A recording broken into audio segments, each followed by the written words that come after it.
La théologie de l'Alliance n'est pas un système de doctrine, mais plutôt un cadre d'interprétation des Écritures. On l'oppose habituellement à un autre cadre similaire, la théologie des dispensations, dispensationalisme, qui est actuellement la méthode d'interprétation biblique la plus courante dans le milieu évangélique américain depuis la deuxième moitié du XIXe siècle. La théologie de l'Alliance est cependant majoritaire au sein du protestantisme depuis l'époque de la Réforme. C'est aussi le système le plus apprécié de ceux qui sont plus proches de la mouvance réformée ou calviniste.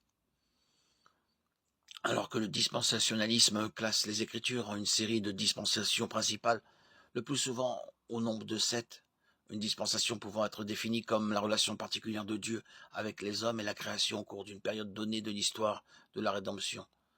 La théologie de l'Alliance interprète les Écritures au moyen de la grille des alliances. Elle distingue deux alliances majeures, l'alliance des œuvres et l'alliance de la grâce. Une troisième alliance, celle de la rédemption, qui prévaut sur les deux autres, est parfois mentionnée.